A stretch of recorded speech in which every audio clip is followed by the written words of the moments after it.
Basic शिक्षा मंत्री गुलाब देवी पहुंची अयोध्या। आम श्रद्धालु की तरह लाइन में लगकर किया रामलला का दर्शन। महाकुंभ की तारीफ। भीड़ को लेकर अयोध्या में व्यवस्था को लेकर भी की तारीफ। कहा महाकुंभ की तरह अयोध्या में भी अच्छी व्यवस्था। महाकुंभ में इतने लोगों ने स्नान किया है जितना कुछ प्रदेशों की जनसंख्या भी नहीं होगी। महाकुंभ एकता और अखंडता का पर्व है। महाकुंभ को लेकर विपक्ष की टिप्पणी पर गुलाब देवी ने कहा विपक्ष के पास बोलने के लिए कुछ नहीं, वह अपनी भूमिका अदा कर रहा है और उनको करनी भी चाहिए। मंत्री गुलाब देवी ने सर्किट हाउस में शिक्षा विभाग के अधिकारियों के साथ यूपी बोर्ड की परीक्षा को लेकर की बैठक। कहा अयोध्या की परीक्षा का जायजा लिया है, यहां किस तरह से परीक्षा चल रही है। इस समय विधानसभा का सत्र चल रहा है, जैसे ही समय मिलेगा मैं परीक्षा केंद्रों का निरीक्षण भी करूंगी। सर्किट हाउस में बेसिक शिक्षा अधिकारी संतोष राय ने मंत्री गुलाब देवी का स्वागत किया।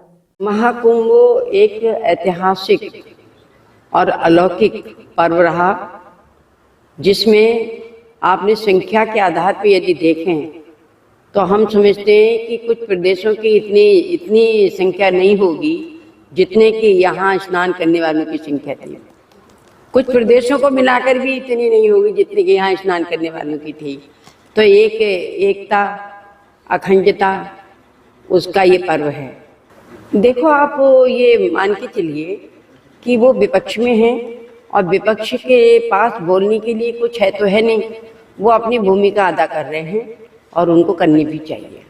यहाँ इतनी अच्छी व्यवस्था है कि अपार भीड़ है श्री अयोध्या में, और इतने के उपरांत भी हमने एक अलग से दर्शन नहीं किए। सब लोगों के साथ भीड़ के साथ ही हमने दर्शन किए हैं, लेकिन बहुत अच्छी व्यवस्था है।